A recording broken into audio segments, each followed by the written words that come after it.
Did you know that some people believe that humans and dinosaurs lived at the same time? They use examples like the Ica stones, those rocks that have dinosaurs engraved on them that were apparently made by ancient humans, or the Paluxy River tracks that are supposed to show dinosaur and human footprints side by side or even overlapping in some cases. But the problem is that those claims have been debunked already a lot of times. The guy that made the Ica stones publicly admitted that they were fakes, and not even recently because he died in 2001. And when experts examine the Paluxy River tracks, they find dinosaur tracks eroded over time, and they look like human tracks, but they're not. But sometimes people will even conflate events that were separated by thousands, if not millions of years. I saw a video this week where a guy claimed that the KPG impact that wiped out the dinosaurs was also responsible for the human population bottleneck event and the black mat sediment layer.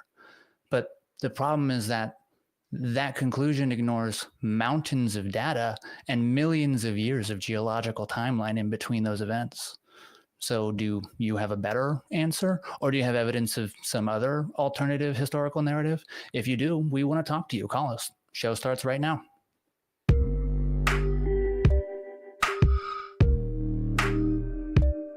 Hello, everybody, and welcome back to another episode of Truth Wanted. I am your host, Objectively Dan, and this is the live call-in show that happens every single week, Fridays at 7 p.m. Central Time, where we talk to people about what they believe and why. And every single week, I have a special guest with me. This week's no different.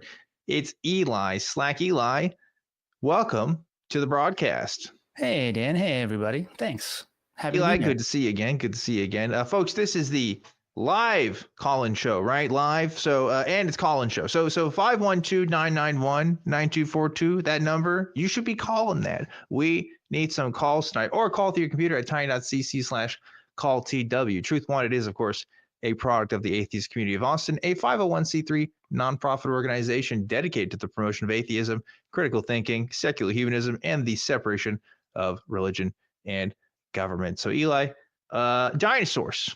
Are they even real? Oh, no, actually. That's okay. How we know they didn't share. That's what I thought. That's what I thought. I wasn't too sure about it. So this is a true story. I think I talked about this yesterday with somebody. So when I think back to one of my earliest encounters with young earth creationism, I remember some late night television program. It was probably the 700 Club, and they were talking about the behemoth in the book of Job, and they were saying that was a dinosaur. And I remember asking my dad if that was true, and him saying no. And so, like, that was my first encounter with that kind of thinking. And then I grew up and I realized, oh, there's lots of adults that do actually believe that. So, oh yeah. You know. Oh, okay. So you didn't mean your first encounter where like reality and the Bible don't match up. No, I was never a young earth creationist. Never. I was a Christian. Never a young earth creationist. I had dinosaur books, and they said dinosaurs lived millions of years ago, and I was totally okay with that. Did not bother me at all, because I didn't really make sense of the whole Adam and Eve thing. I don't know. I didn't put that stuff together. I just knew that dinosaurs were cool, and there was fossils, and that's just what it was. Yeah. So, but I didn't know how the Bible fit into all that, because it seemed like every time I saw Noah's Ark, I didn't see dinosaurs. Although I guess if you go to Ken Ham's park, you will see some dinosaurs. Yeah, on whose version of Noah's Ark you're looking at. Right. It was always like the giraffes and the lions. No T-Rexes, though. Yeah. So don't know how that happened. But anyway, that's my exposure to that stuff. But you didn't grow up young earth creationist either, right? So I did grow up Christian, and we definitely learned like the Bible version of creation, right? But I also remember going to school and learning something completely different, and not realizing until I was older that I have two completely like opposing views of the world at the same time, and I had to reconcile that. Now here I am. I think that's most Christians' experience. I think like when people look at particularly American Christianity, they think, oh, everybody's like a young earther. It is a lot of people, but I think it's like a third of Christians in the US actually believe in young earth creationism. I think, if I remember that stat correctly. So like definitely a lot, like millions of people, but like not everybody. Right. So I think I remember hearing that as well. yeah. And uniquely too, the U.S. has more young Earth creationists than most other Christian nations. I think I've read that as well. Like I particularly like believe that too. in the Western world. I don't know how it is for all places around the world, but yeah, kind of an interesting thing, I guess, that it's more of a American phenomenon. Of Yeah. course, we have the best ideas, guys. Right. Really, the world should be thanking us every day. The best ideas and education is somewhere. The best ideas. Sorry, won't go doing that. Not doing that here. But we do have great ideas. But yeah, some great ideas for sure. Before we keep going, we should talk to you guys about last week's result of the We Want the Truth segment. Last week, we were asking you guys, what do you want to hear about the other side or the great beyond? And here are our favorite answers. Number 3 comes from Chuck Gatos, who said, what I'd like to hear from the other side is that God is getting old and doesn't really remember everything I said, which is, yeah, I think I'd like that too, actually. Yeah. Chuck. So you slip a couple by him. yeah, that's yeah. There's a debate whether I am ever going to be able to go to heaven or not because of the unforgivable sin. So I don't know. Most Christians would say no, but I don't know if that's what the Bible says. So anyway, well, who knows? Yeah. Regardless of that, our number 2 answer comes from Godwin_7, who says, what do I want to hear about the other side? How long does it last? And is there another other side? Yeah, who's to say that you just don't go somewhere else? That's after a little question. while.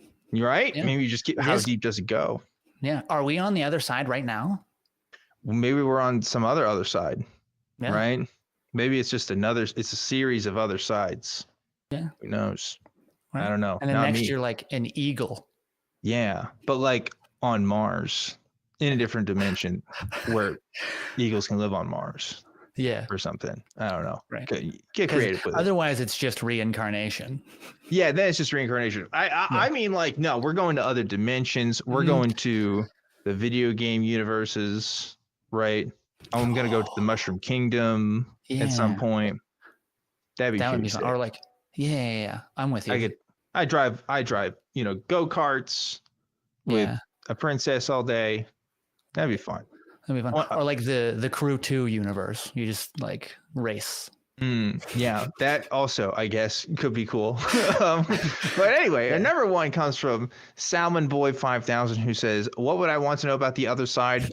The parking situation. Which is the best? That's the best answer. You win number 1 for sure. Strong number 1 pick. Strong number 1 pick this week. Good joke. Thanks for that. And thank you to everybody who submits your answers. This week's prompt, I should say, is going to be complete the sentence. One of Jesus's lesser known miracles is blank. So Eli, I'm gonna ask you, what is Jesus's lesser known miracles? So they left this one out of the Bible, but after he was resurrected and Thomas was doubting, the first thing he did was he pulled a quarter out from behind his ear. And the craziest thing about it is that quarters didn't exist at the time. So they were like, whoa, what is this? It wasn't even like a Roman coin or whatever. It was just straight up American US minted, like it was not a currency that made sense. Yeah. That'd be pretty sick. That'd be pretty sick. Yeah, I don't know. But then they were just confused and they're like, this doesn't help me at all. Can you do something else? Yeah. And then I don't know. That would be a pretty cool one. I want to see what you guys' answers are. So leave a comment below. What is one of Jesus's lesser known miracles? And we'll read our favorite answers for next week. But I want to keep talking with you here, Eli, because I've been thinking a lot recently. We've been living in dire circumstances as U.S. citizens, let's say, for a minute. And I'm just kind of 2025, Dan, is getting really aggro, like real aggro. And like, I don't like that, but it's like, I kind of don't give a shit.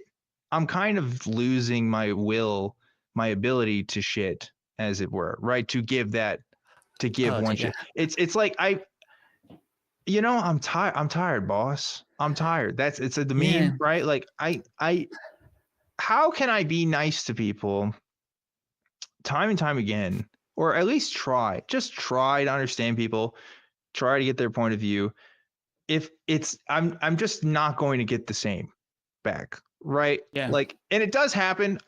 There have been people that have changed their minds, right? I'm an example of that. You're an example of that. Mm-hmm. But it's not a lot of people, right? Not enough people to make a meaningful difference these days. Yeah, right. That's It's what it by feels far like. not the majority. Yeah, I'll give this by an example. Okay, I have a therapist that I've talked to, and this conversation I had with her recently was, I've been like kind of down because of the world. What would you tell somebody who's been feeling kind of down because of the world? And they said, well, you just kind of have to avoid the news and stuff, right? Avoid career events. And I was like, okay, but I like do podcasting and stuff, right? Like, I like talk to people online. And she was like, yeah, you're kind of a weird exception because you kind of like do that stuff and you kind of feel like you have to keep up with it. And it's like, yeah. So what would you say to me? It was just like, be more mindful of the news you consume. It's like, okay, I guess I can try to do that, but I feel like there has to be more, right? What are you doing these days, Eli? Because like, it's hard to be positive. Is it worth being positive? Maybe we'll start with that. Oh, I think, is it worth being positive? I think there'll always be some benefit to being positive. If not just like, just having that optimism within you, because that can be motivating. So there's always some benefit, but like it is tough sometimes, not just to like keep like, especially because, and even depression today is like, there's so many more people in the world affected with depression right now. I'm one of them, and that makes it just watching the news just doesn't sound like an interesting thing to do. And then when you watch the news and it's a bunch of like not great stuff, that doesn't make you feel any better. So it's tough. So I've kind of been doing the same. I do try to avoid the news. I mean, there's every so often you're going to come across it, but it really is, I think, like you said, just kind of being mindful. You have to just almost like read headlines and like, is that something that I really feel like I want, like, to take the knowledge of that into my conscious right now, or should I wait until like, or just maybe skip this information? Maybe I don't need that in my life. Like, as decision-making creatures, we have to take in information to make decisions. And the truth is, probably most of the news we consume don't matter into our decision-making very much, unless you're like a daily stock trader, right? Like, there's going to be some stuff that happens every few days, even at most, right? But like, for the vast majority of us, it's not affecting us, I think, right? Most things. So it's there's an argument to be made that maybe we should be more ignorant if it's for our own happiness. I don't like that, but there's an argument that could be made. What do you think about that? Because I'm kind of in the same exact side. I don't like it because our ignorance is a weapon for our overlords, or whoever. Like, exactly. For those that would oppress us, our ignorance is a weapon. So it really is like hard to figure out. And if you even have like a therapist, like a professional telling you like, oh, I don't know, like, it's tough for me to come up with something that might even be effective. But I'm with you. It's one of those things where it's like, how do I even know at this point, like if the information I'm getting is true or correct, or like, there's a lot of anxiety about that these days, obviously, right? About our trust in institutions, particularly news institutions, definitely has been in the decline, right? That's demonstrably true. By surveys and whatnot, right? So there is that element of it. Yeah, we're all just kind of in our own little isolated bubbles, right? Like, let's just be honest. Even the ones of us who say that we're trying to be mindful of it, we are in our bubbles. We just are. If you're on the internet, you're in a bubble of some kind, right? So, I don't know. I'm out of solutions. I feel like I don't want to give people hope for something that I can't give hope for, which is a very sad thing to say. But I also want to be real. So like, I don't know, Eli, what do we do? What do we do? We gotta keep trying. Yeah. You gotta, keep hosting call-in shows and, keep hosting call-in shows, keep our community, keep in touch, and keep supporting each other and reminding each other that there's some sanity and some reason and peace in the world. Yeah. Here's a thought. Radicalization works both ways, right? Yeah. There are some people that have seen recent news right now that they're angry at, even though they may have supported people who have implemented that, and maybe they feel betrayed. That can lead to action in a way, right? Even more so than like the people that have been on that side the whole time. I heard what was it recently? Somebody said the cost of like the more radicalized you are, the greater the cost of turning back. And it's basically say that like the more they're off on that side, and then they realize like, whoa, hold on, this isn't what I thought it was. And now they got all this, you can't see, but all this space they got to cover to get back. And that hurts. And they're going to be angry because they not only were they, being taken advantage of, but they were being lied to about it. Yeah. There are just some people whose minds on things will not be changed until they are personally affected by it. Right. And there's a lot of people that are being personally affected by things right now. That has to cause, it just has to cause change, right? Yeah. It has to cause change in opinion. So that gives me hope a little bit, I think. Yeah. Right. That's a good point. I think I hadn't thought about that. Yeah. I don't know. I'm just spitballing here. I mean, I have to find something. I have to grab onto something because otherwise, what else can I say other than bad news every week? Right. Yeah. Well, I don't know, folks. I'm just spitballing here, but hey, this is Truth Wanted. This is a live call-in show. You know how it works. We want to talk to you guys about your thoughts, whether it's about whether dinosaurs lived at the same time as people, or if I don't know, aliens are in your bedroom and under your bed and want to grab your feet if you stick out your feet over your bed at night. Something like that. Whatever you want to talk about. Probably, maybe not that, but other things related, that would be cool too. We just got a super chat that I'll go ahead and read. It's from Blind Limey, member of 2 years. Thanks so much for that. Gave $10. Said, the breadth and frequency of the horrors emanating from DC has taught me there are different forms of anger. I'm 31 flavors of fury, the Baskin Robbins of rage. Fight still worth having, though.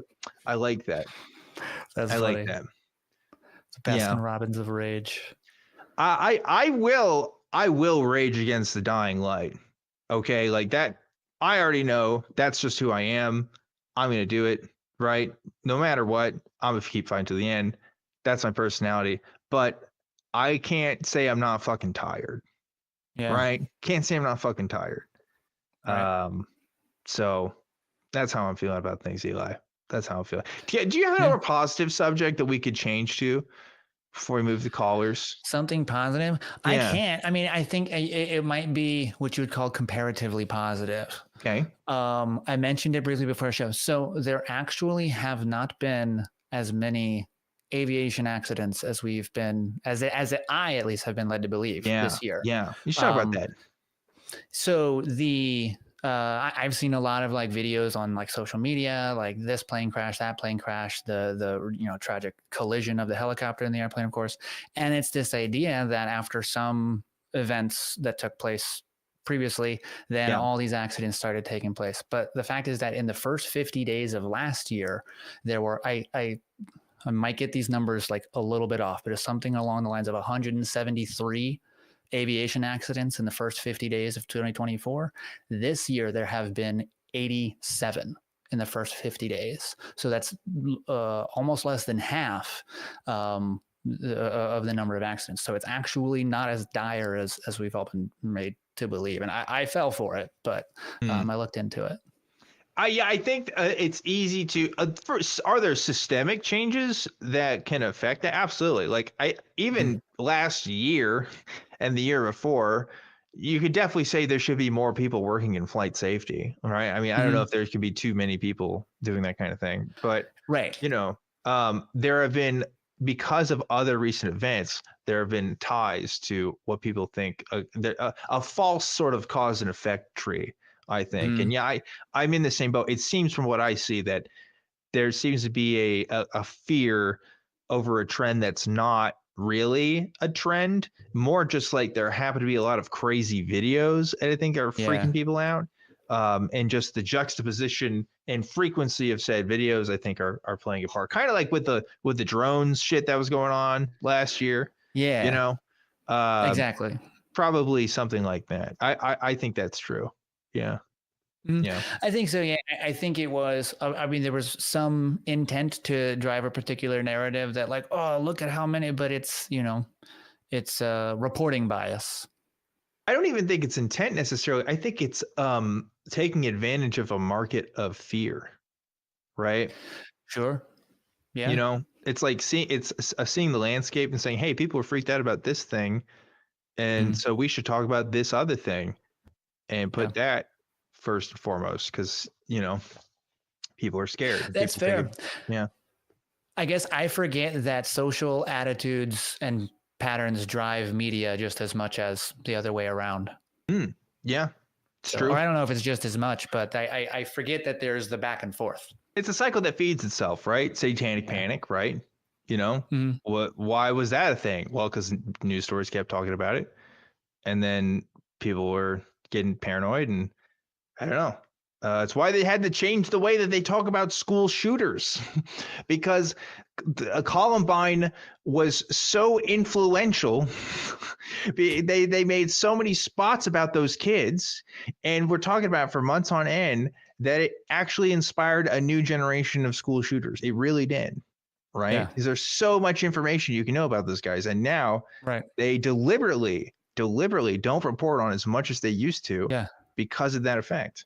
Which is interesting. They're like, I can't believe you guys would do that. What were you thinking? Why would you like give up? Look at how crazy these kids were, and this is exactly how they did it, right? Yeah, like and everybody that was like depressed or had you know whatever, like they're like, oh, I kind of relate to some of the like the feelings those kids were having. Yeah. And then they you know make tragic decisions.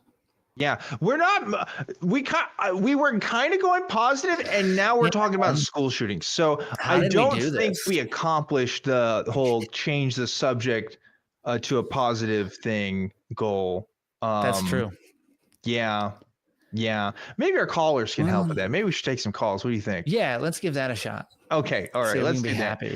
Before we do that, I have to thank the amazing, awesome patrons that continue to support Truth Wanted. Many of you have been for several years now, and I thank you guys so much for doing that. As you know, we always give a shout out to the patron of the week. This week's patron of the week is going to be Paul Schneider. Thank you so much, Paul Schneider. And thank you to everybody that donates on that Patreon. Visit tiny.cc/PatreonTW if you want to become a member and continue to support the show.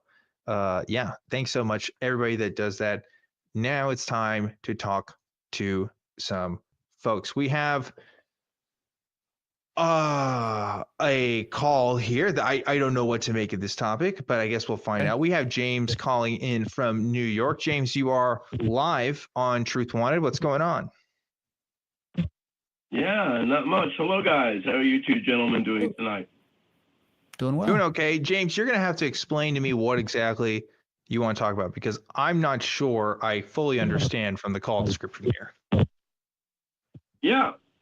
Tulpamancy, mental conditions, and how both of those things in conjunction with each other help shape the our concepts of God, religion, and that sort of thing.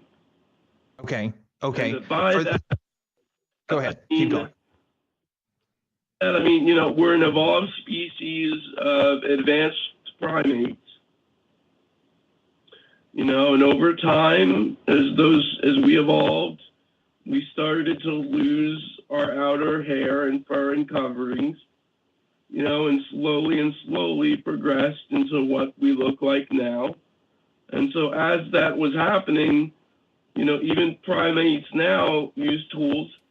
So at some point in time, we started to learn how to use the tool that was our brain. And then we started to look up at the sky and the stars, and we started to wonder about fire. then we said, are there gods that govern over these things? And then I think that some of the early humans became so obsessed with those things and started, and another piece of this is they started using medicinal herbs, and that possibly broke their minds and drove them to have psychoses among their people. And then they got involved in things like Tulpamancy, and then that's how early religions were created. Yeah. So okay, this is going a more a better direction than what I thought it was going to be. I had no idea where you were originally going to take this, but I see what you're getting at. So Tulpamancy, first of all, I'll explain for an audience here, because old heads know we had a month where every call was about tulpas. Ed Truth wanted. I don't know what happened.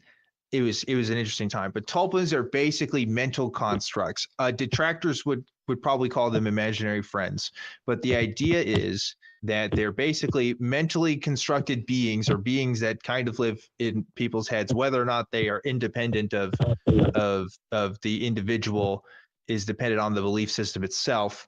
But they're just kind of mental beings, right? And they have some roots in Hinduism, and also just online message boards, people just talking about this stuff and picking this stuff up. And so I think what James is saying here, and James, you tell me if I'm right?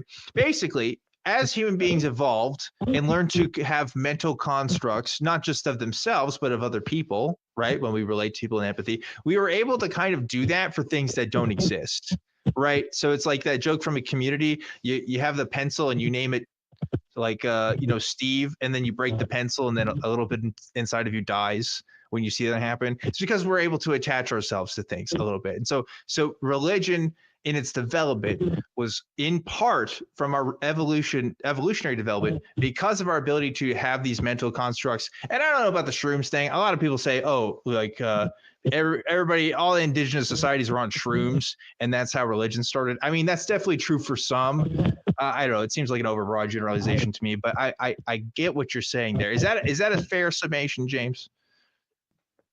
Yes. Okay.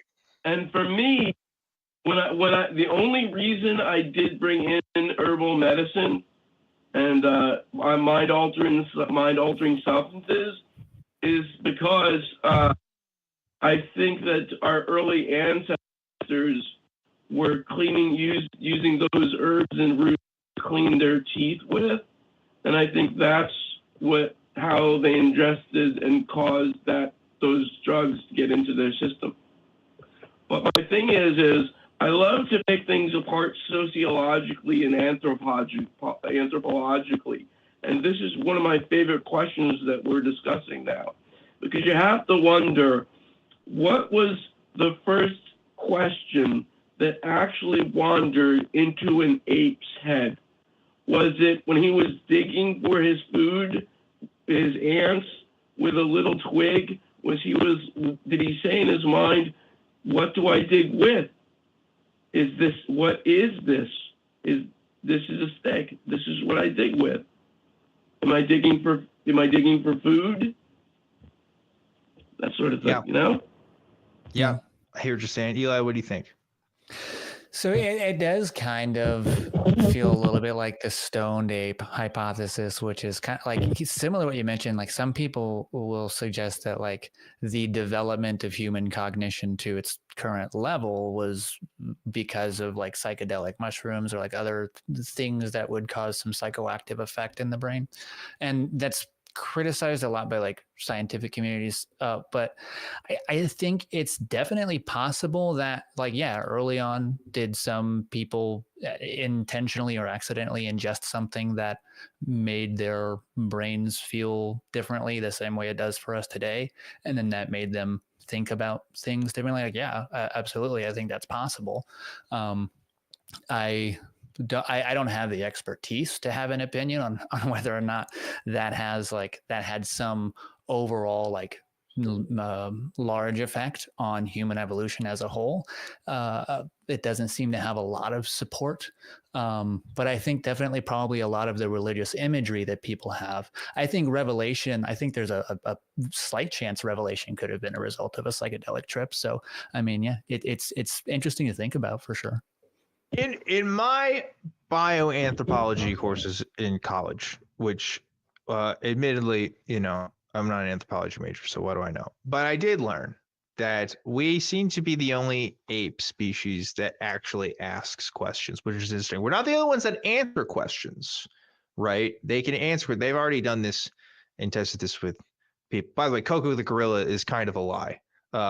This is an old gag on Truthwide from a year ago that I'm bringing back into the consciousness. Coco the gorilla is a lie. I just want to put that out there. Go look it up. I refuse to elaborate. You'll find it on your own. Anyway, point is, there is this understanding that we are able to verbalize and consciously ask questions. One has to wonder if we're able to actually ask questions without particularly verbalizing it in some sense. For example, like computers can be argued on some level. AI can be argued to ask questions in the sense that they can interrogate or want to get information to answer problems. Do we count that as asking questions? Because does it have to be, in a language with the syntax in order to be a question? I don't know. A lot of questions there that I am not qualified to answer, but I guess it is kind of fun to think about. I'd have to see what's out there, because I'm not going to be the guy that answers that. It's going to be somebody who's dedicated their life answering the question, not me. So yeah. I don't know, James. That's what I got. Should I say one last thing? Do you mind? If you want to, go ahead. Yeah.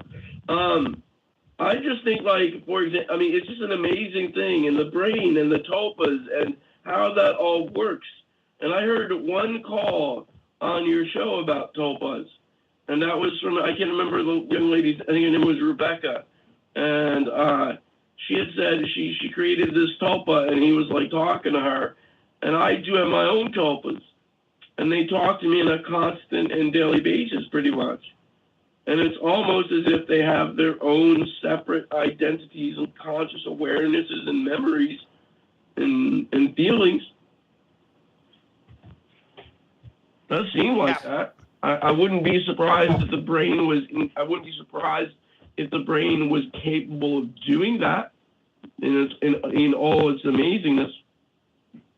Maybe so. If ChatGPT can hallucinate answers, I don't know why our brains can't. Yeah. Right? In fact, that's what hallucinations are.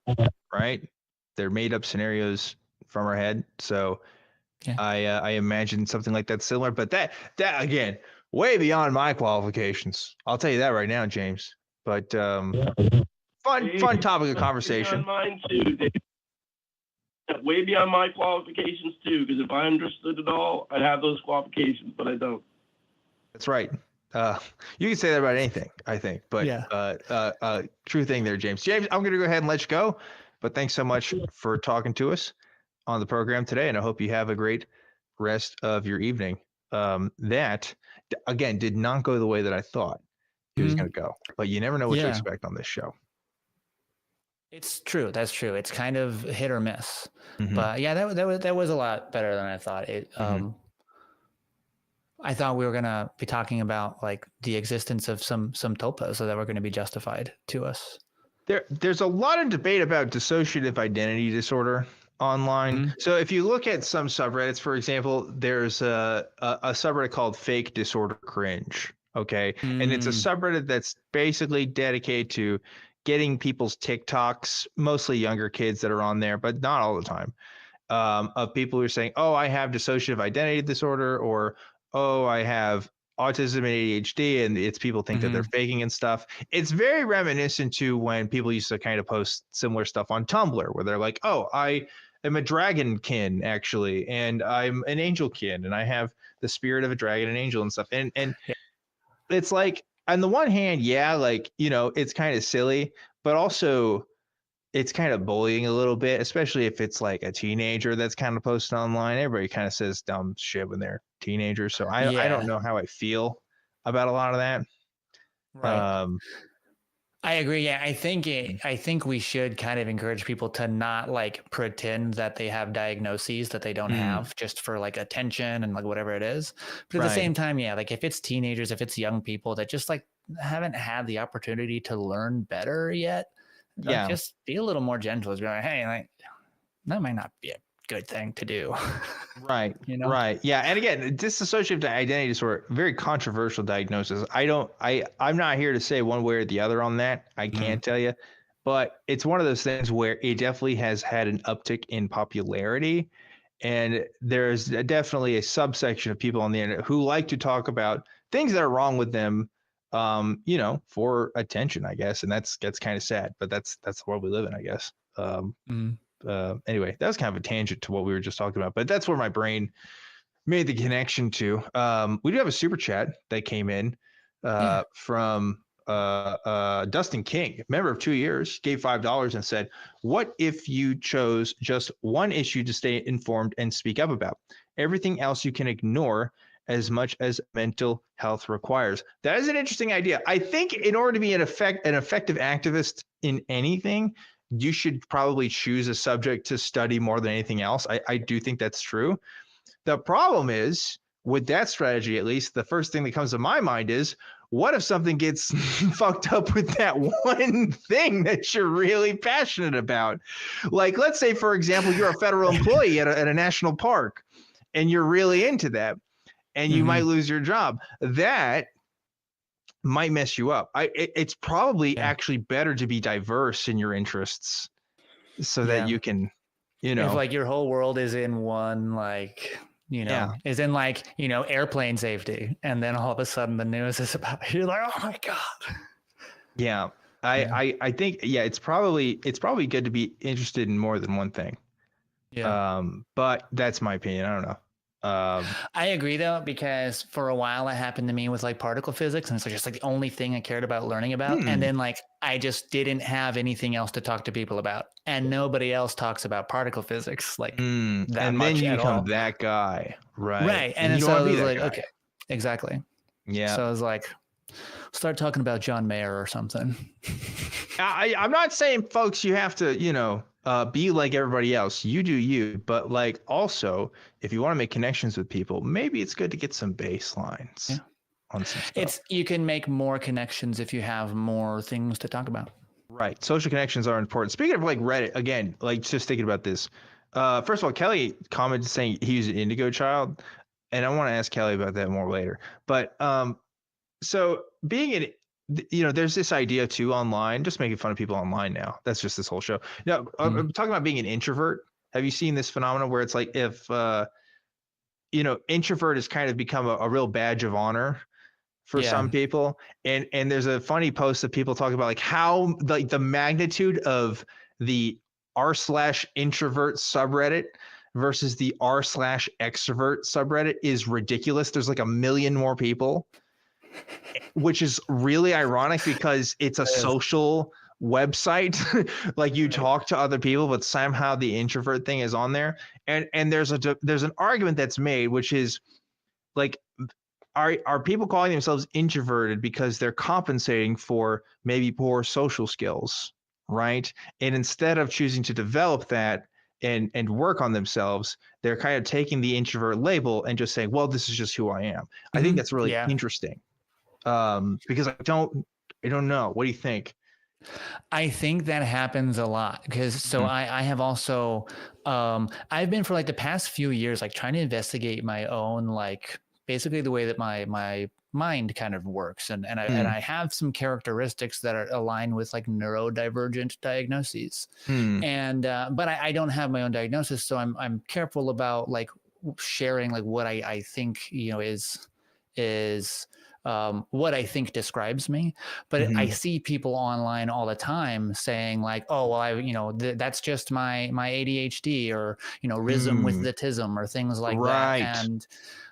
And I'm like, okay, so like you have a thing where now it's like popular. It's a meme to be on the autism spectrum, or to have ADD or ADHD. Right. And that is what makes people who might actually fit those descriptions be skeptical to come out and talk about, or be hesitant to come out and talk about like this this is what my life is like, because it's just going to get washed out under the flood of people faking it.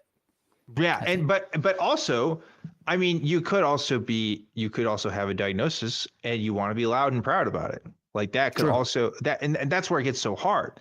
When I go to like the ADHD, talk about Reddit again, ADHD subreddit, I have ADHD. I've been taking medication for that since I was in second grade. And I was always ashamed of it. Actually, I denied it for a long time. And then college hit me and I struggled with that super hard. And I started taking medication and I was like, oh, okay, yeah. It seems like this is a good idea for me to keep doing that. And I hate looking at that subreddit because I relate too hard to every single post that's on there. And it's like, I don't even want to talk about it. Like it just hurts. It hurts how much it relates to me. So I want to support people who want to be open about whatever affliction they have. But at the same time, there is these community, there's a clout that you can get at the same time for talking about these. Do you know how many ADHD YouTubers there are? That is a whole micro industry of people being like, here's tips to manage your ADHD. And more power to them. You're doing whatever.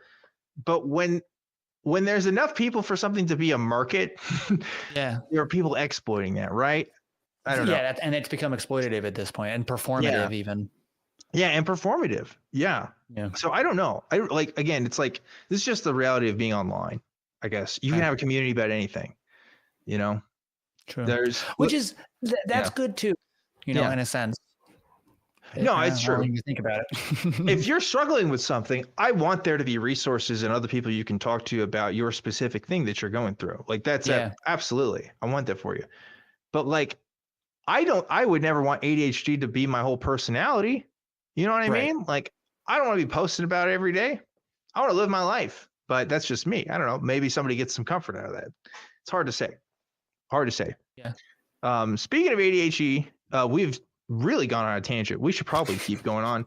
I will say, we should take another call. But before we do that, I just have a few things. First off, we do have some exciting news that we should be sharing about an upcoming event. We got a video to play for that. Check this out. Calling all free thinkers.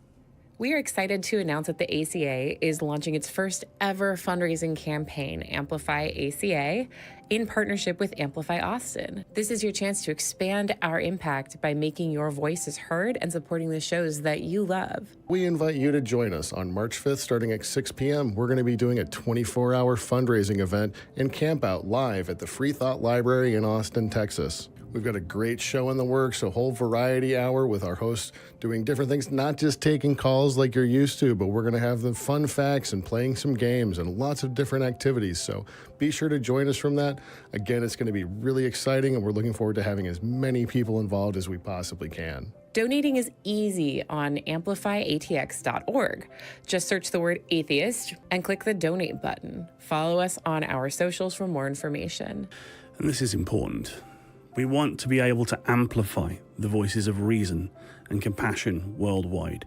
So we ask you, please, donate on Amplify Austin Day to make a real difference. Yes, check it out. And yes, a 24-hour live stream is going to be happening. So look forward to that. First time the ACA has ever done that.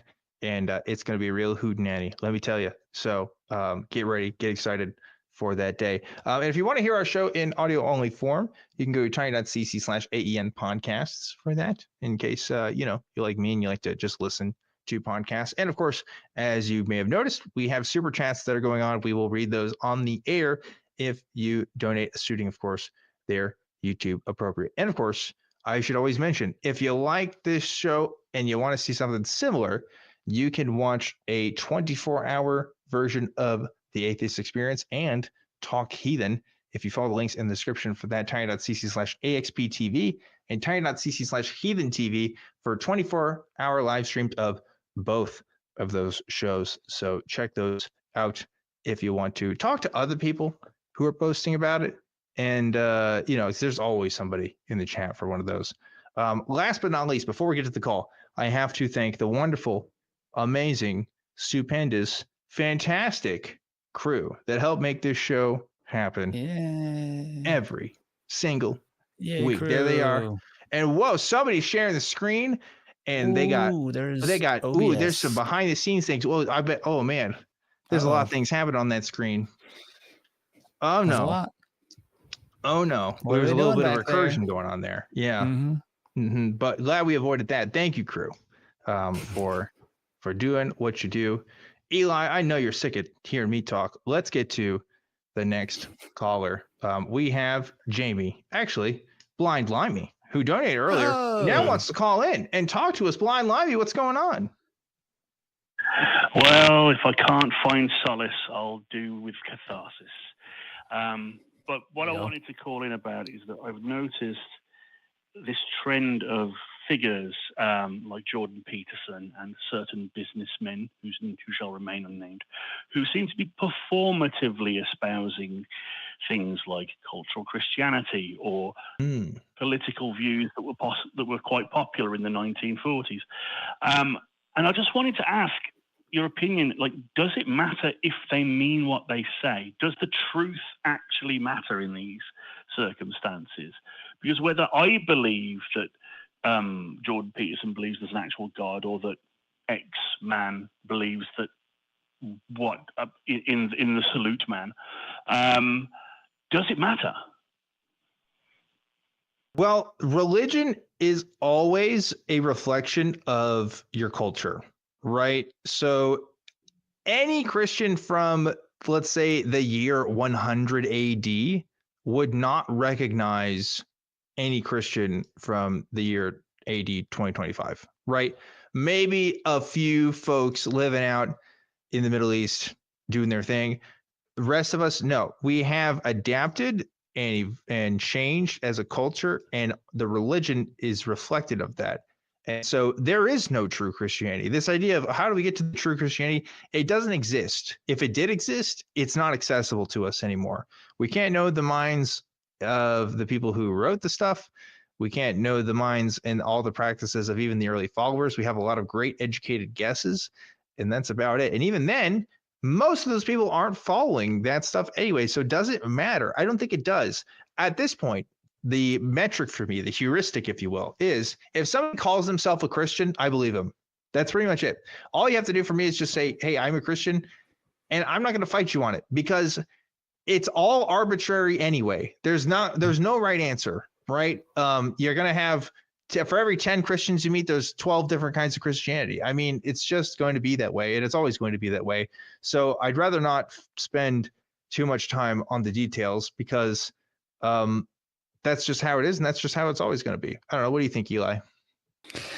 I've been saying for months over, like, on the nonprofits, I mean, and in my life too, but like these people in, whatever political position that are like talking about Christianity, talking about what they believe. And like, I don't think they believe it. I think they know that if they say the right things to the right people, they can get support for what they want, even if what they want is for a different reason that they're not saying out loud. For example, it's too political, so I won't give an example. But if they're not giving the real reason out loud, because the real reason isn't going to get them the votes, they'll come up with a reason that's going to resonate with the people that they want to vote for them, and just spit that one out. And I don't think it matters to them if what they're saying is true. It should matter to the voters, but I think there's some indication that it doesn't seem to matter, because it hasn't changed anything when they say those things and then get voted for, and then they don't do it. So it's, I agree with you. I think that whatever Christians are believing is Christianity. And to answer your question, Jamie, no, I don't think it matters to the people saying it, whether what they're saying is true or not. But you're saying that it should matter to those around them, and I'm just going to agree. I don't want to get into the whole backslapping bonhomery thing. That's not what people are here for. But I think, it doesn't matter whether you say you're a Christian or some other thing. What matters is that other people who say they are, whether they think you are, and think that you're signaling to them that you are their ally. So I don't ever want to hide behind euphemism. In my outlook, I will say loud and proud, as everyone in the ACA does, that we are free thinkers, skeptics, atheists, and nominally allies with people who are downtrodden. Like, I really, really believe in that. That's why I love this organization. But I don't really have much else to say. I just wanted to spurt my frustration with the world out into the ether. Thank you very much for humoring me, guys. Oh, of course, Jamie, as always. I mean, I guess we'll let you go. It's kind of a short call, but I guess that's all you got. Like I said, Nothing? there may be some surprises in March. There's things going on in the background, as you mentioned, in that little way. I will be there in person, and I'll be doing some weird stuff. Look forward to it. Oh shit! That's why you get paid the big bucks, Jamie. You know that's that's definitely why, and that we're 0 times 0 is still 0, right? So I think some of you said that, but anyway, Jamie, thanks so much for calling in. Always appreciate talking to you. Great to talk to you, brother. And let you go. Yeah, I think it's the same thing with atheists. People have different definitions of atheism, and there's never going to be a whole right answer. The fact that somebody in a philosophy book said, or even a philosophical encyclopedia says, hey, this is what atheism actually is, that doesn't change the fact that people identify with the label and will call themselves that anyway. So I don't see the point in restricting other Christians from calling themselves Christians, even though, they're not following true Christianity.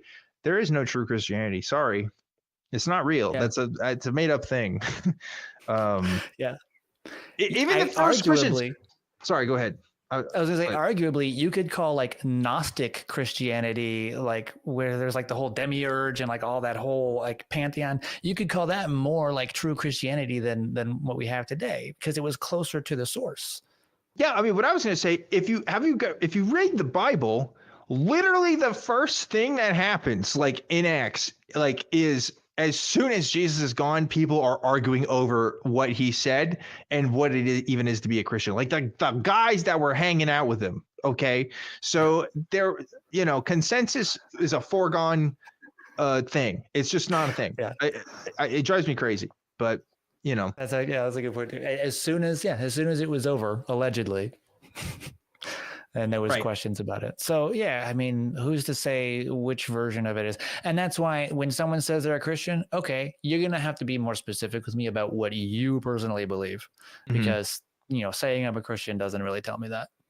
Yeah. I also think there are other people that, I mean, first of all, you brought this up earlier. There are definitely just grifters, like just straight up grifters that take people's money. And I think that is a hard thing for people to believe because of how evil it really is. But I personally, I know I told this story before. I met a woman who designed a very popular horoscope app who absolutely 100% knows it's bullshit and was telling me this because she thought about coming onto the show to talk about it and ended up not coming on because she didn't want to. I think she felt like she didn't want to be identified and or have any risk of that. And it was like, this woman absolutely knows that she's taking money from people doing this and makes a good amount from it. And so like, if I can meet that person and that person exists, I know that it exists for other things that people strongly believe in, right? Like, Exactly.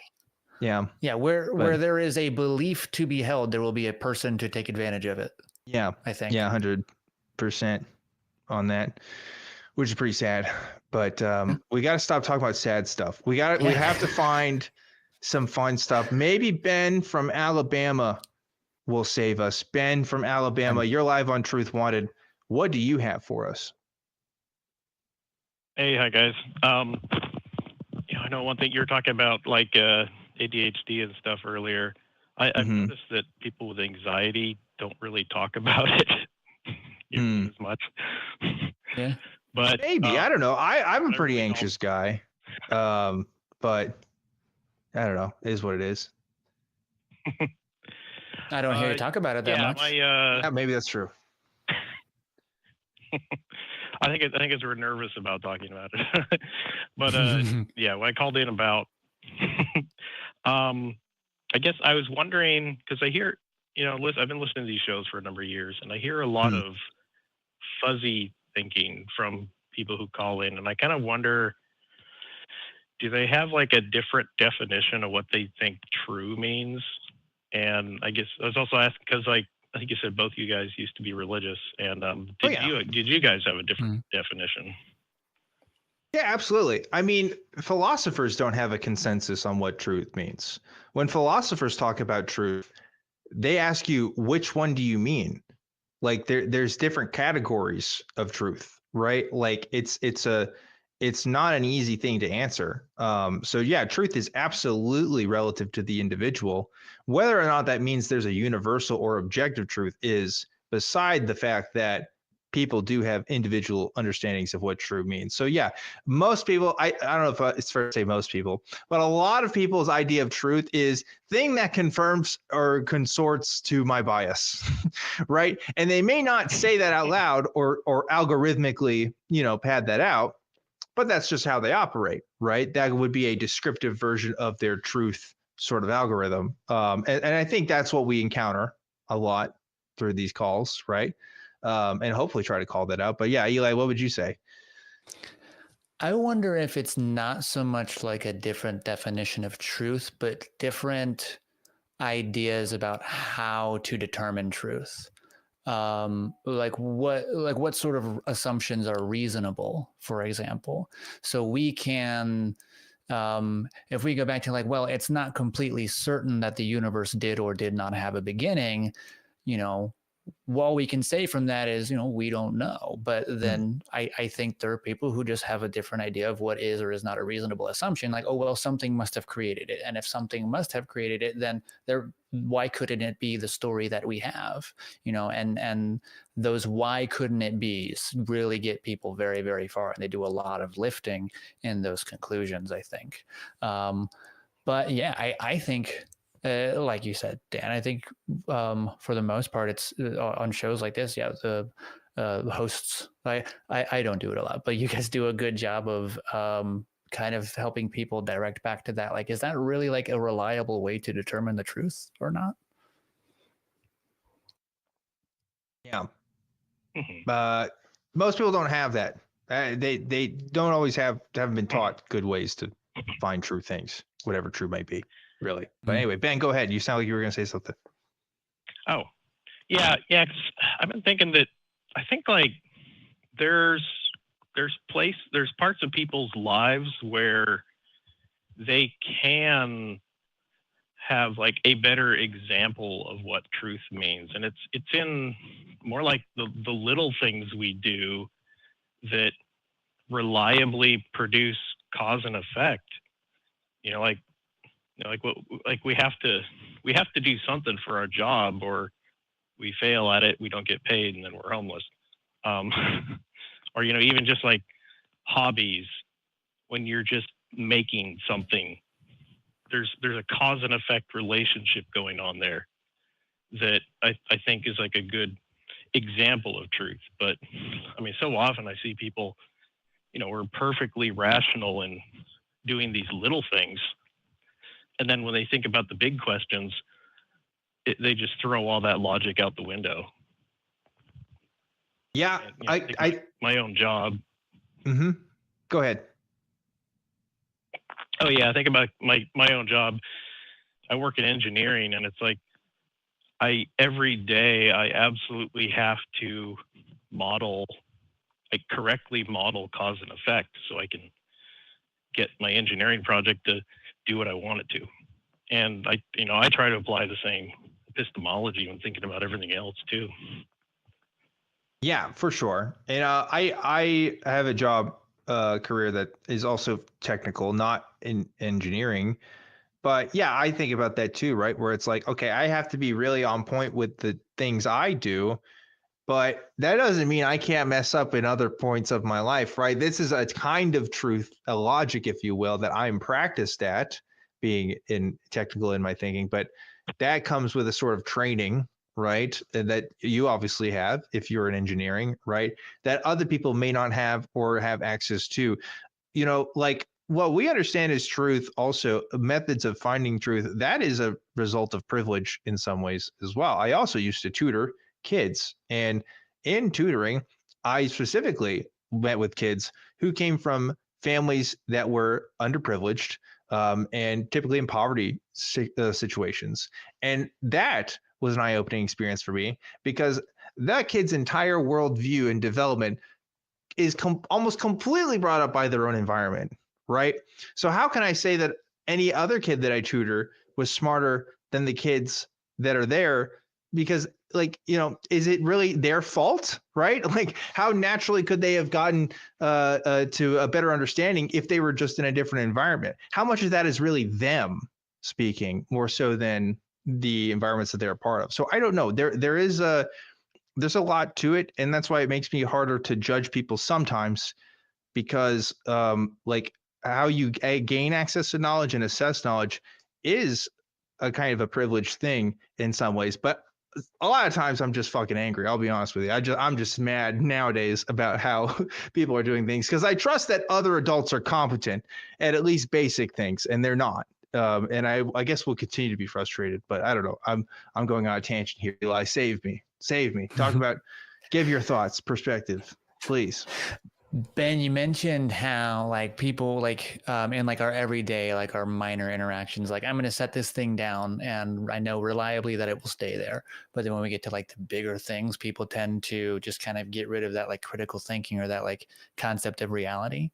And I wonder if what happens, because I think this happens for me a lot, is I will tend to underestimate my understanding of a thing before I overestimate it. Now that probably isn't true for most people, but I think that when people start to think about like the world, the universe, there's so many things out there that I don't know. Like we as like the royal we as a planet understand about 5% of the universe, and the individual person's probably a much smaller percentage of that. So when they think about all the things that they don't know, they're like, well, yeah, why couldn't something fantastical or something that I don't see happen here every day, why couldn't something different exist elsewhere? And that's not a bad thought to have, but then you also have to be like, okay, well, do I have a reason to think that exists? And that's where people don't get to that step. Right. Ignorance is almost a launching point for the speculation, because you're utilizing what you don't know as possibility. Yeah. And sometimes those ideas are fun. Like they're really fun to explore. And then you just like think like, yeah, I want that to be true. And it's just a fun thought. And then that's just where you then some ideas you build a religion out of. But yeah, it's just my take. I don't know. What do you think, Ben? Yeah, I like fiction as much as the next person, but I mean, you find it interesting. It's like, there's a big inconsistency in how people are taught to apply logic and critical thinking. It's like, if you're just sticking your nose to the grindstone, doing your job of whatever it is, be logical and critical and doing that correctly, but just throw it out the window with everything else. And, I think a lot of that is taught, like you're right. You do have to have like a, upbringing where you're taught things like critical thinking or science classes and stuff to start trying to apply it generally. But, even when you're just told, hey, go do the dishes, you got to figure out how to not leave bits of stuff on the plates or soap on the plates. And to do that, you have to apply, rigorously true ideas. It's an interesting thing. Yeah. I mean, so like, if there's one thing I learned from my teaching job, it's that material conditions are the greatest indicator for somebody's academic success, right? More so than IQ or any other kind of identifier. It's material conditions. When you think about, but what about like people from history that have contributed, these great and amazing thinkers, like, they don't have the same technology and stuff today. If you actually look at history, for a lot of these figures, Isaac Newton, for example, came from a wealthy background. Like he had the ability to pursue the stuff they did because there was money there. Same thing with a lot of of natural philosophers of their time. They tend to have to be some of the wealthiest people of their time also. Like there is an intimate link there, and that should give us pause, because if it truly is, if our ability to reason is so intimately tied with our material conditions, then what does that say with how we should treat one another, right? What does that say about how we should continue to develop ourselves and talk to other people about the things that we do? How do we fix that? I get angry, right? And I get mad at folks, but like, I am also very privileged in a sense as well. I went to a pretty great public school, and I have a benefit of a college education, and that has like intimately informed my worldview. So what about for those who didn't have that? How can I really judge them the same way? I don't know. It makes it really difficult. Yeah, I agree. It's something that's tough for me to remember, is that you never know somebody else's experience or what's going on, or like how they arrived at their conclusion until they tell you. And I do get angry sometimes, and usually once you end up talking, like it's the thing everybody always says, once you talk to someone and figure out why they believe what they believe, like it's kind of hard to be angry at that point. You might still disagree, but if you actually understand why they believe it, there's no reason to be angry. Yeah. Usually, sometimes. Well, I get mad anyway nowadays. Yeah, but that's just me. That's just me, Ben. I don't know, Ben. Any other thoughts you want to share? Yeah, probably about does it. Thanks a lot, guys. Great. Thanks for calling. Thank you. Great topic. Hope to hear from you again, Ben. Thanks for watching and supporting the program. Have a great one. Take care. Yeah, that was a good one. I like that a lot. Yeah. So, shout out to Ben. You know, it's like, I don't know, being a human's hard. What can I say? What can I say, Eli? It's the toughest thing that I've done. Yeah. I haven't been any other animal, so. That you know of. That I know of, yeah. That you know of. I like to sometimes think about, like, do other animals look at humans and be like, why do you do that? Giraffes are like, your necks are so short. The way my cat stares at me sometimes, they make me feel pretty judged, honestly. But, yeah, I get scowled by my cats. Scowled at. Yeah. So we have some fun stuff that we should probably get to. You know, we have a backlog of other things that additional content for us to react to. And Eli, I think now is actually a good time to do that. We do have a voicemail, I believe. You guys like the voicemails. They're always pretty weird. So I want to see what voicemail we have next. Maybe crew, when you're ready, you can play a voicemail for us. Raise your hand if you breathe air. Hi, this is Ben Shapiro speaking. I'm not sure if you're aware of the fact that facts do not care about your feelings, meaning that if I'm gay and I think, or I'm trans and I think that I am a girl when I'm really a guy, my chromosomes are always going to tell me, my biology is always going to tell me that I'm a guy regardless of the way I feel. So facts do not care about your feelings, and there's nothing that you can do to change that. You have a lot of these stupid liberals, and they don't even know what a woman is. So congratulations for that. You accomplished maximum stupidity, according to Matt Walsh, my best buddy over here. Matt Walsh, I can't do a Matt Walsh impression, sorry. Matty, I'm not gay. Okay, guys, thank you. Bye. Yeah. I'm happy for them for getting, because I remember they called once before and they messed it up halfway through. I think they started the impression like, and they're like, I'm sorry, and they hung up. I'm happy for them for getting it this time. I feel like Ben Shapiro is just so easy to make fun of. It's just like he emanates that aura of like you absolutely anybody open source bullying is really what it should be. It's open, like anybody can come in and take that Ben Shapiro and customize that impersonation and do whatever they want with it. Like that's what it is with Ben.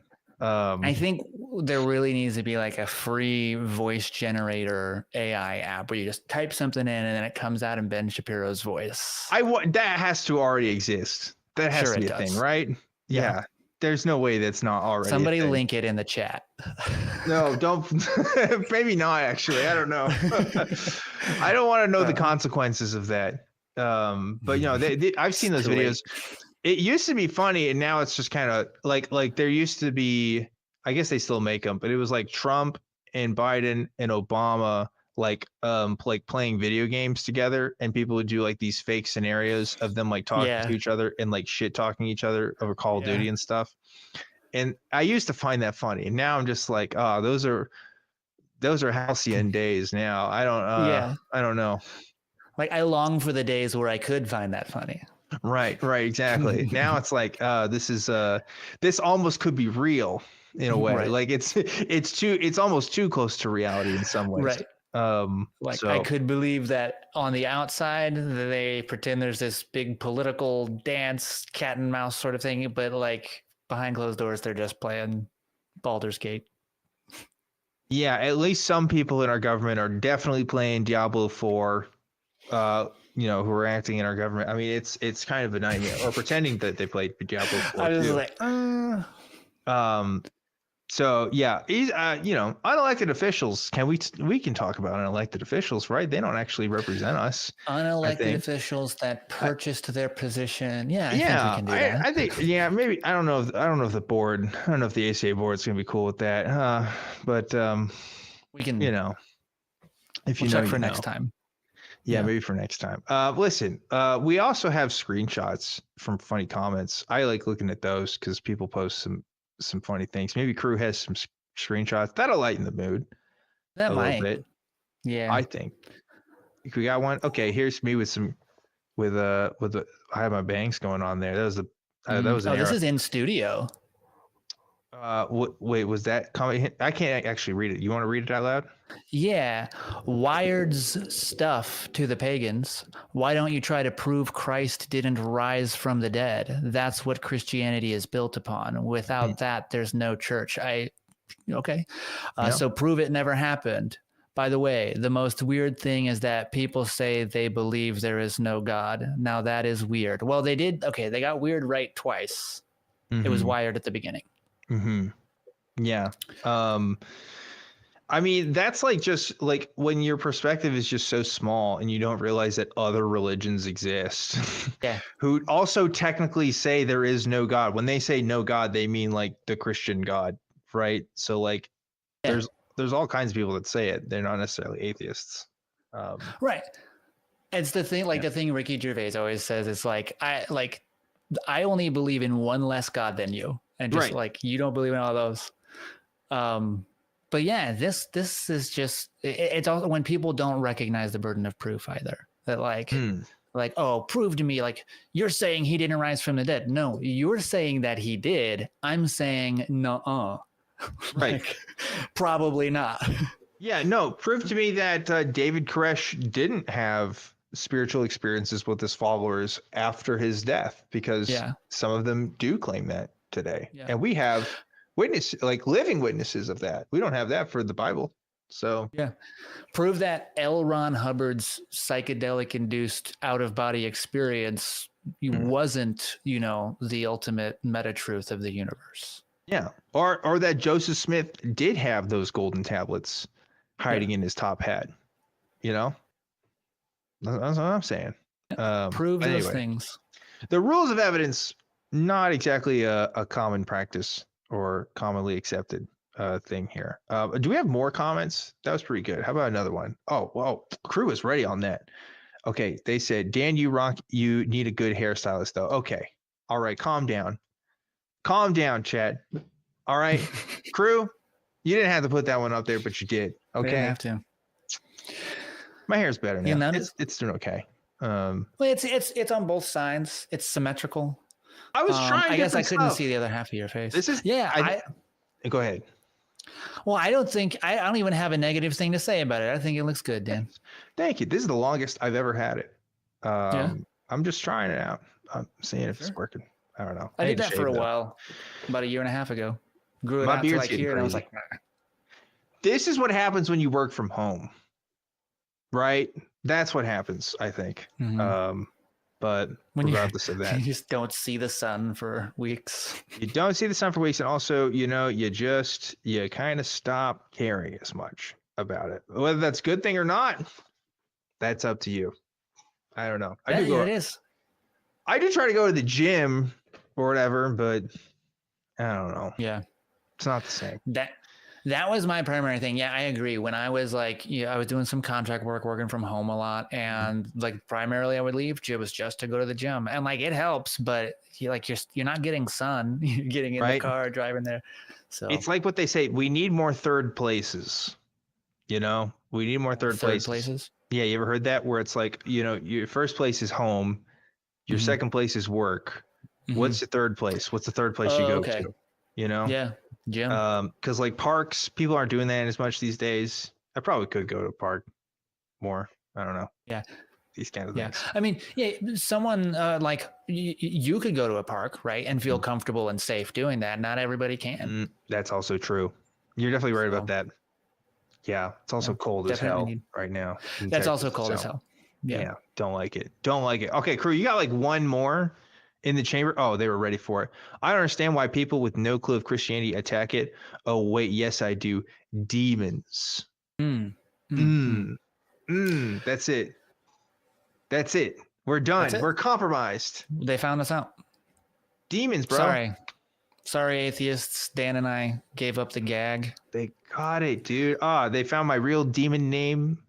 El Shazaro. I don't know. What's a good demon name? Lashantrance. Lashantrance. I don't remember reading that in the Hebrew Bible. That's crazy. No, I made it up. Okay. What's like a a a real demon name? Yeah, like Memphido or something. Something like sinister kind of. Mephistopheles. Yeah, there you go. Robonzo. I don't know.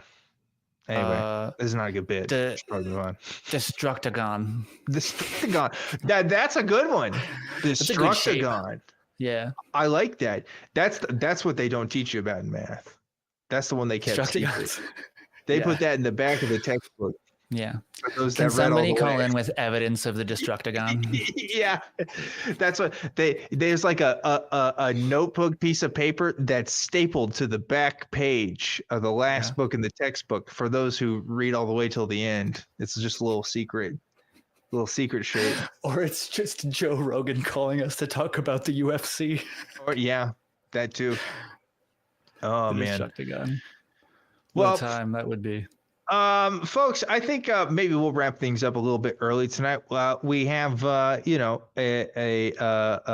open lines right now, and hey, why not leave it on a note where we're a bit more jovial, right? Sorry if I was bringing you down early. I just I gotta talk about my feelings. So Eli, thanks for talking about man. Feelings with me. Yeah, I think guys need to do that more. Yeah. Let's have another 10-minute discussion about masculinity. I'm just kidding. We don't have to do that. But maybe next time. Yeah, we could.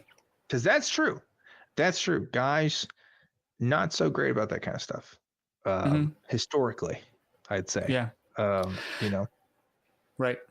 And I think, and what I'm hearing is like, and for certain definitions of male loneliness is at its highest right now. I think in the United States. So it's something that, people could definitely work on. I believe it. And before not to end on a bad note though, I will read the super chats. So let's see what the super chats have to tell us. We actually got a couple. One was from Deanne Kearns, who gave $10 and said, some of us have to hook up to the fire hose daily in order to save the rest of us. And yes, I think this is so true, right? It's like you have to do what you have to do, even if it's for your career or just in your role as a person in your community. Like it's a privilege to be able to turn it off. If you don't have to listen to the news, you are privileged in a way, which is sad, I guess. Yeah. But good point. No, that's a good point. Mm-hmm. Another one from the GOAT, Miranda Rensberger, member for 1 year, gave $20, said, giant asteroid might hit Earth in a few years. Scientists keep reassuring us we'll be able to protect ourselves. Damn it, scientists. It's the one piece of good news we've had in a while. Let us keep imagining destruction. Did you hear about this?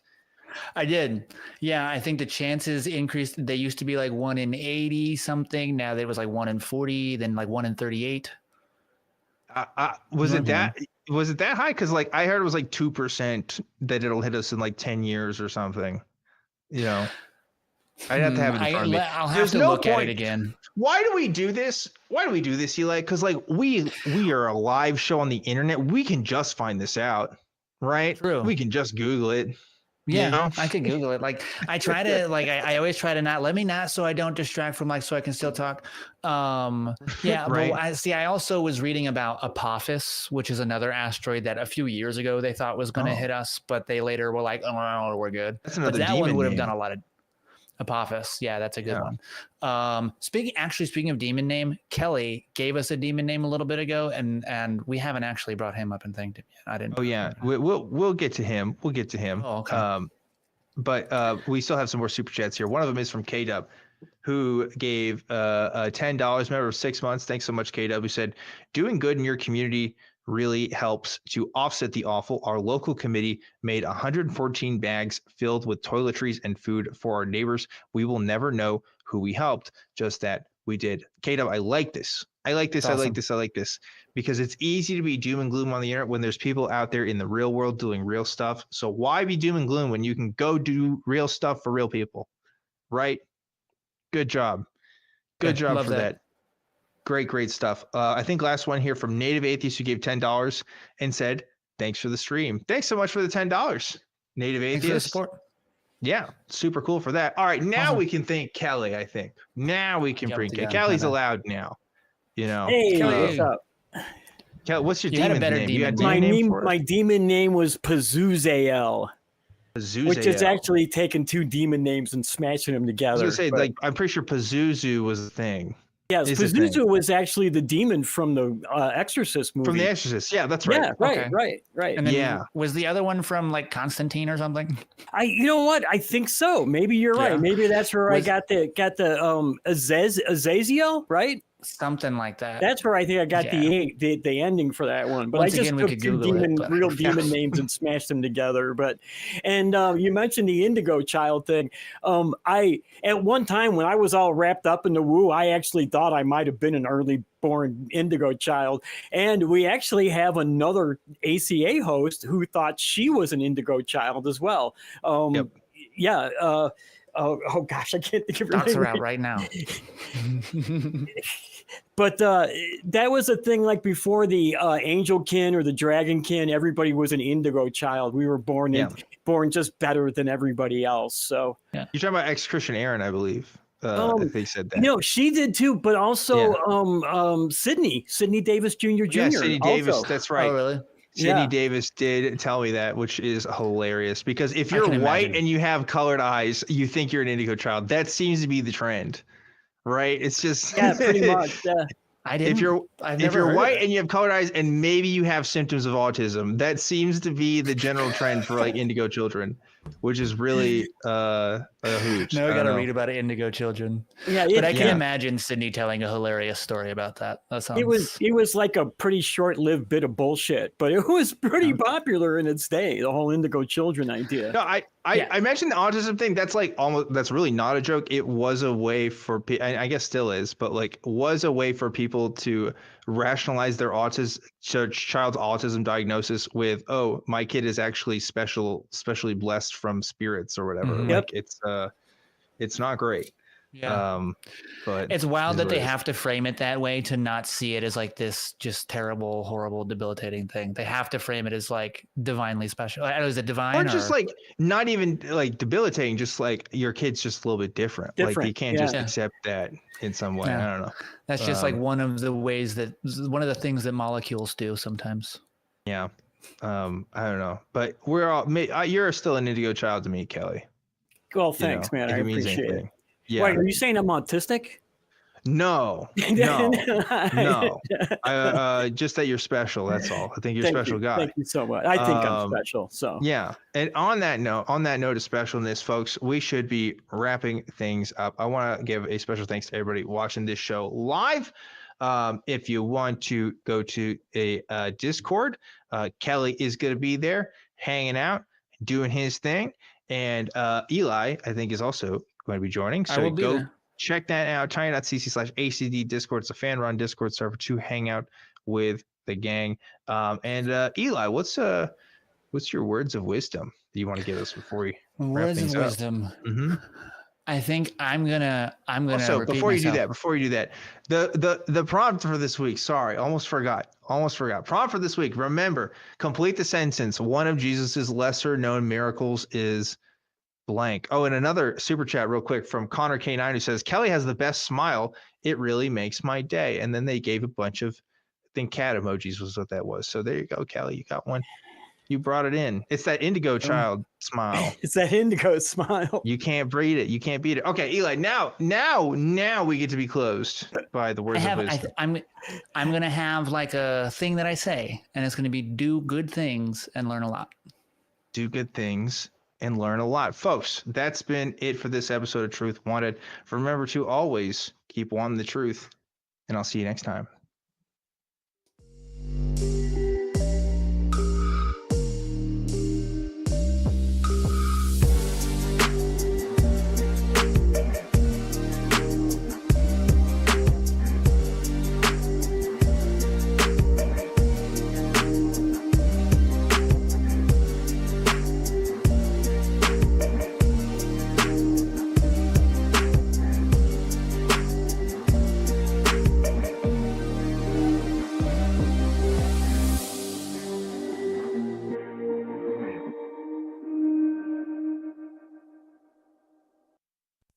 Watch the non-profits and join the hosts in the live chat. Visit tiny.cc/YTNP.